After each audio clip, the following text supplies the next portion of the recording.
Assalamualaikum dan selamat bersiaran langsung kembali bersama dengan Suara Merdeka. Saya Burhan Abu Samah. Bersama saya tetamu undangan saya di studio sementara di Melaka, Cikgu Bat.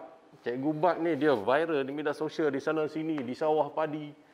Akhirnya saya dapat tangkap dia dan bawa ke studio ni. Ini pun malam ni. Dia sebenarnya dia nak pergi mesyuarat lagi apa benda kan. Tapi saya cakap, cikgu, janganlah sombong sangat sampai tak mau masuk studio saya. Jadi dia pun terpaksa datang lah. Okey, baik. Terima kasih. Apa khabar, cikgu? Alhamdulillah, terima kasih. Dan saya minta maaf memang banyak kali itu sebab bukan kata apa, kerana back to back tugasan yang task yang diberikan itu. Bagaimanapun terima kasih sokongan kawan-kawan media ini nampaknya sangat signifikan, sangat memberi sumbangan dalam pilihan raya kali ini. So, cikgu, hari ni kita pergi straight to the point. Sebab cikgu pun ada rushing semua ni ya. Tengah ni, sekarang ni tengah panas. Sebentar tadi, siang tadi, ada pengumuman calon Ketua Menteri kalau Perikatan Nasional membentuk kerajaan di Melaka. Komen awal cikgu. Pertama sekali ya, kita tengok ini adalah sangat sinonim dan seiring dengan pergerakan politik dunia. Saya sebut sepintas lalu, Angela Merkel yang menjadi Chancellor Jerman mampu membawa perubahan kepada Jerman ialah watak sosok wanita. Dan saya sebut Theresa May, bekas Perdana Menteri UK, antara yang membuat kesan yang sangat signifikan dalam sejarah politik dan pentadbiran UK. Saya sebut, kalau boleh izinkan saya, Kamala Harris, naib Presiden Amerika sekarang ini, kan?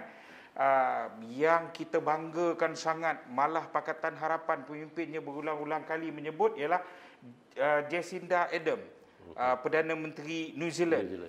Dan hari ini peluang untuk mencipta sejarah itu depan mata. Kan itu sahabat-sahabat daripada PH ke, daripada penggerak wanita, gerakan-gerakan ini harus melihat ini adalah peluang penting untuk mencipta itu. Nah, depan kita seorang tokoh Mas MAT yang boleh jadi ketua wanita yang pertama. Bagi saya juga, kalau saya boleh, ini merupakan satu pengiktirafan penting bagi oleh Perikatan Nasional kepada wanita Malaysia, bukan sekadar wanita Melaka. Kerana kita bukan saja bercakap soal peluang wanita itu untuk menjadi calon sahaja 30%.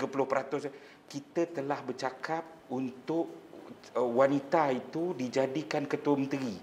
Ramai orang bercakap, oh ini strategi nak mancing wanita semata-mata. Pengundi wanita yang majoriti di Melaka kan? Ya, dan ini bukan semata-mata ingin memain polemik mengenai undi, kerana Mas antara tokoh yang kita tidak bersifat apologetik untuk bercakap itu, kerana Mas ialah tokoh yang daripada sudut flying hours politiknya antara yang paling senior dalam kesemua calon di dalam pilihan raya negeri Melaka hari ini.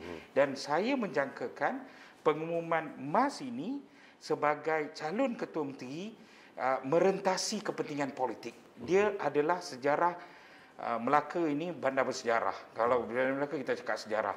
Di sini lahir Tun Teja, di sini lahir Tun Fatimah.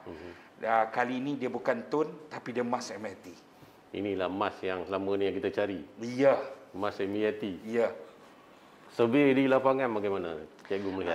Survey di lapangan, saya secara keseluruhannya pilihan raya ini bukan pilihan raya yang mudah bagi Perikatan Nasional. Daripada segi jentera dan pengalaman, kita akui kita jauh sangat ke belakang. Tetapi daripada segi penerimaan rakyat yang pada peringkat awal kita sangat tidak menjangkakan. Watak Tan Sri Muhyiddin Yassin dengan pemerintahan yang paling pendek dalam sejarah Malaysia, tetapi memberi sumbangan dan kesan yang paling signifikan dalam jiwa orang, termasuk orang Melaka. Dan saya merasakan dengan pengumuman Mas MAT sebagai ketua menteri dalam keadaan apa masalah Melaka? Ahli-ahli politik ganas. Apa masalah Melaka? Ahli politik berebut. Bukan sekadar berebut kuasa, tetapi berebut harta kekayaan. Yang kita sajikan adalah Mas MAT dengan penuh watak keibuan, ketenangan, Ayuh orang Melaka, ini pilihan yang terbaik kerana dengan watak ini mampu melahirkan sebuah kerajaan yang prihatin, jujur dan juga stabil itu. Dari segi rekod, perkhidmatan Mas MAT, Cikgu Bat ke sana sini bagaimana? Perkhidmatan dia kepada rakyat. Bagi saya, Mas bukan tokoh watak Mas ini bukan saja menjadi bahan kempen kita di kawasan yang dia bertanding Tanjung Bidara, tetapi memberi juga bantuan kepada kita di banyak kawasan. Betul. Kerana rupanya dia dah melalui kementerian yang diwakili sebelum ini benar-benar menyentuh koperasi-koperasi, peniaga-peniaga kecil yang memudahkan gerak kerja kempen kita kali ini. Tapi kenapa Perikatan Nasional ni dia agak lambat lah nak umum calon ketua menteri ni sampai ada spekulasi-spekulasi? Saya okey, dia kena pandang begini Saya tak nampak sebenarnya pengumuman ketua menteri ini penting. Kerana masalah orang Melaka ni apa sebenarnya? Masalah orang Melaka ni ialah kerana ahli politiknya merebut jadi ketua menteri, bukan kita. Yang merebut jadi ketua menteri ini adalah UMNO. Idris bekas ketua menteri hilang grip di atas beberapa projek hasil kekayaan, marah dengan ketua menteri yang dijadikan pula papet oleh ketua UMNO, iaitu Raup. Maknanya masalah itu ialah mereka. Yang bermasalah dalam isu ketua menteri yang terpaksa buat pengumuman awal antaranya ialah Pakatan Harapan. Kenapa? Keadilan ada Samsul Iskandar dan DAP mahukan, sebab tanpa berselindung kenyataan dikeluarkan, DAP mahukan Adli menjadi ketua menteri. Sehingga akhirnya yang kita sangat faham ialah DAP yang mengawal Pakatan Harapan. Dan akhirnya Pakatan Harapan terpaksa mengumumkan Adli untuk mengelakkan pertembungan sesama mereka. Bagi kita, bagi Perikatan Nasional ialah kita tak ada masalah itu. Kita ada 6 orang doktor, golongan profesional, pengamal undang-undang, aktivis muda. Yang bagi saya, kalau setakat ketua menteri nak gantikan Sulaiman itu, kita ada baris sebaris besar yang siapa-siapa menang boleh jadi ketua menteri. Namun kita juga tidak boleh menolak kehendak pilihan raya, kehendak mood politik. Dan akhirnya kita juga kena bercakap kepada rakyat supaya rakyat tidak diberi kejutan. Jadi kita tawarkan Mas yang akhirnya memang semua bersetuju, malah mengangkat ini sebagai satu hari ini mood suasana di kalangan jentera itu sangat seronok kerana kita merasakan bahawa ia adalah sangat pilihan yang sangat tepat dan memberi satu nafas baru kepada Melaka dan politik Malaysia itu. Sebelum ni saya interview Tan Sri Rahim Tan Bicik. Ya. Tan Sri Rahim Tan Bicik ni dia arkitek Melaka moden lah. Ya. Selepas tu diteruskan oleh Tun Ali Rustam. Ya. Bagaimanapun selepas daripada itu percakaran politik turun jatuh bangun pemimpin menyebabkan Melaka ni macam dia perkembangan dia macam pegun, tak bergerak. Sekarang ni kalau kita tengok apa yang ada di Melaka ni adalah hasil air tangan Tan Sri Rahim dan Tun Ali. Yang baru ni tak ada.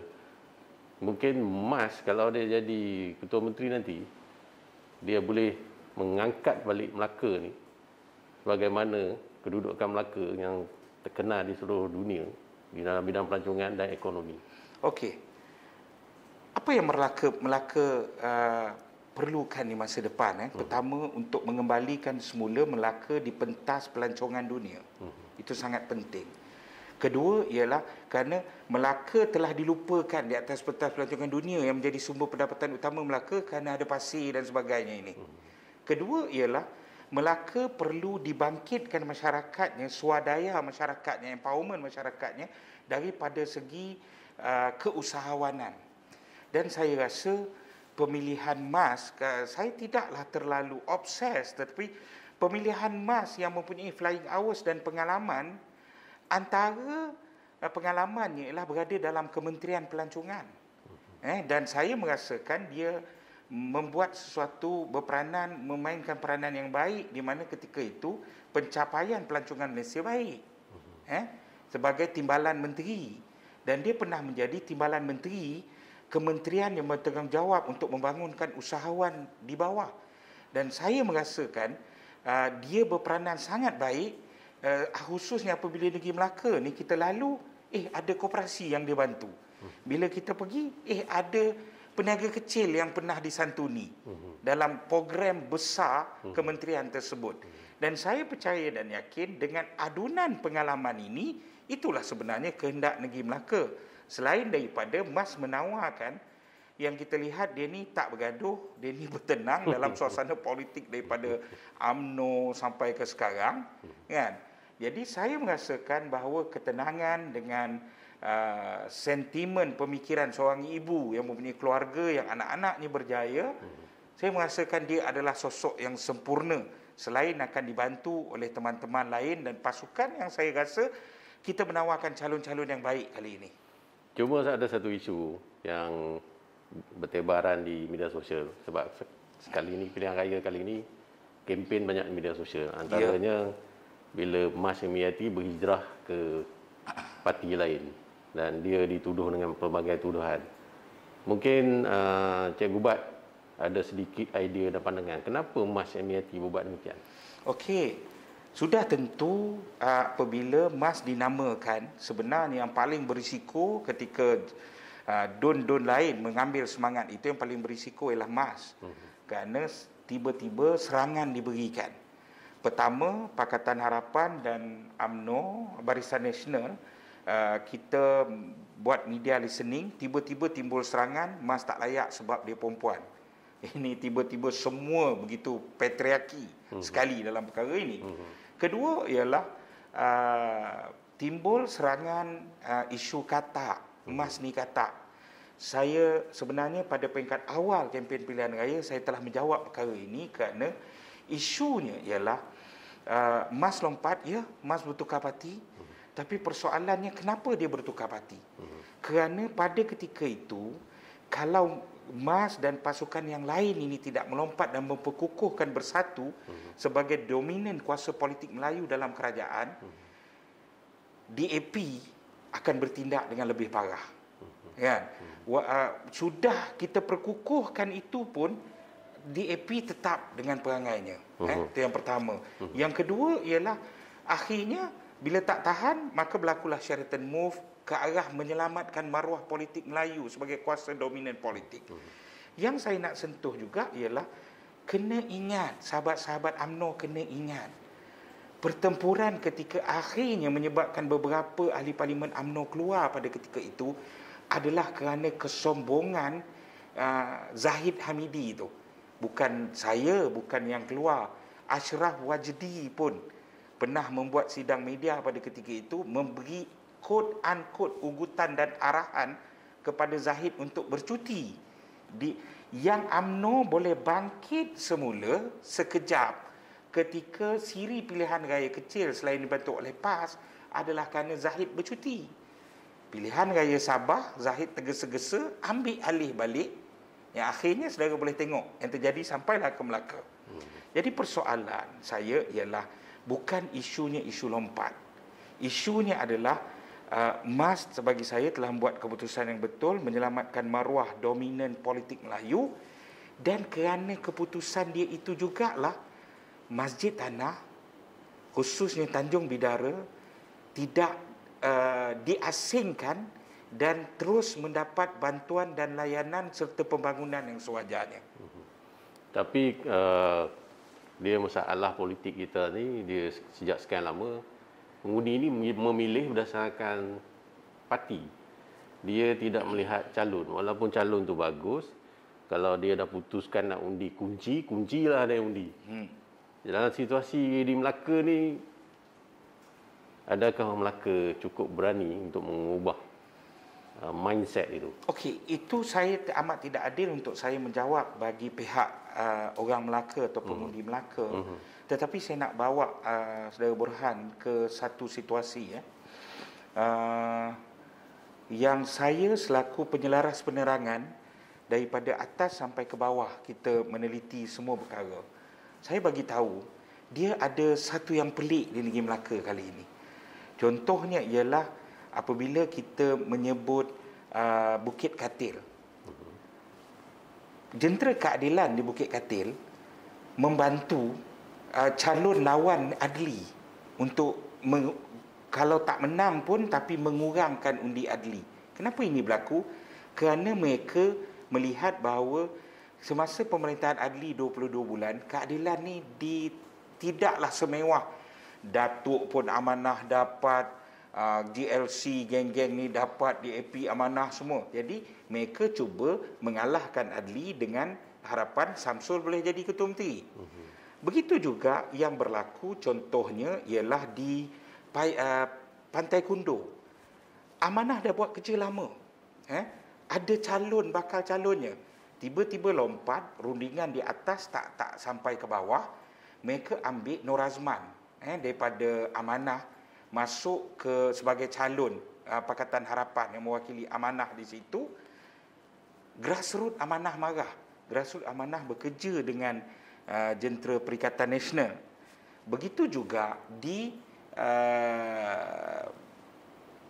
Tanjung Bidara.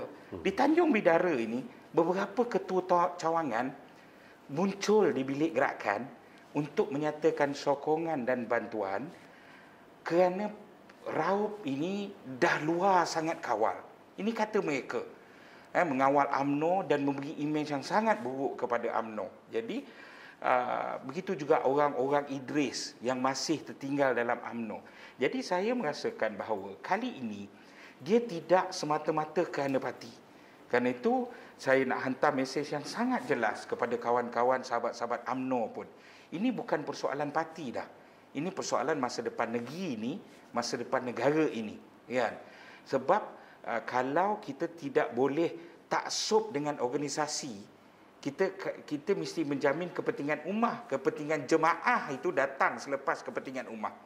Itu yang mesej yang saya merasakan mesej ini mula ditelan, dihadam di kalangan pengundi Negeri Melaka.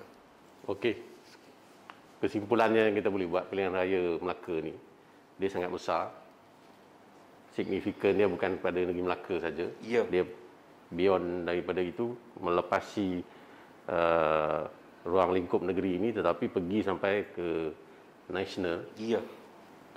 Ini akan menjadi kayu ukur kepada pilihan raya nombor baru, Pakatan Baru, tetapi pada masa yang sama tidak meminggirkan keutamaan harus diberi pada memilih calon yang berkualiti untuk memimpin negeri dan masyarakat. Boleh saya simpulkan macam tu, Cikgu? Okey. Boleh. Saya agak bersetuju di atas perkara, saya simpulkan 3 perkara. Perkara pertama ialah ini pilihan raya, sistem berpilihan raya yang baru. Yang kita terpaksa terima kerana hidup di dalam COVID yang bakal diisytiharkan sebagai endemik ini. Kita tak banyak pilihan yang ada. Cuma nasihat kita, betul lah ada beberapa pihak banyak duit, tapi janganlah sengaja langgar untuk disaman beberapa kali. Kan? Dia banyak duit.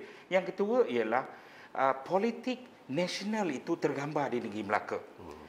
Tanpa berselindung, ini bukan suara rasmi parti, tidak mewakili apa juga jawatan atau organisasi yang ni, tetapi memerhati, saya merasakan kemungkinan besar tidak ada pihak yang membentuk kerajaan, yang boleh dapat bentuk kerajaan, yang akhirnya memaksa untuk semua belajar berkongsi, semua belajar bertenang, dan yang penting ialah kepentingan rakyat, bukan lagi kepentingan parti atau mana-mana.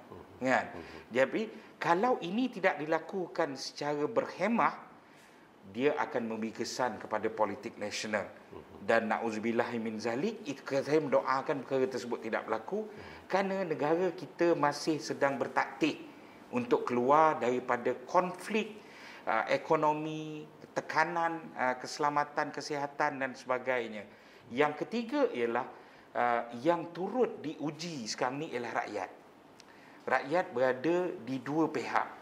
Pertama, membaca dengan sentimen dan pemikiran masing-masing. Yang paling saya risau ialah yang melihat bahawa politik ini hanya untuk orang tamak dan jahat, dia tak nak masuk campur. Cabaran paling besar sekarang ni ialah bawa orang keluar mengundi. Saya tanpa berselindung. Dan saya takut kali ini rating mengundi itu, keluar mengundi itu rendah. Dan yang kalau malu bukan saja SPR, yang harus malu kalau rating keluar mengundi rendah ialah kita semua orang politik. Kan? Sebab itulah judgement rakyat pada kita.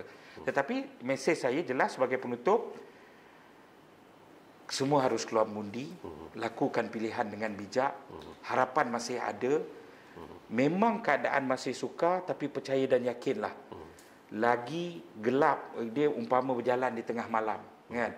Lagi gelap pekat malam itu, lagi banyak cabaran, maka ia hari nak siang. Hanya kelompok masyarakat yang terus berani berjalan membuat perubahan akan melihat Fajar Siddiq dengan penuh rasa kepuasan. Penutup yang sangat cantik. Fajar Siddiq saya pertama kali dengar. Cikgu pun nak kejar meeting. Ya. Sekian kita punya wawancara hari ini. Saya mengucapkan terima kasih kepada pelayar Suara Merdeka. Kita jumpa lagi di segmen yang lain. Sekian, terima kasih.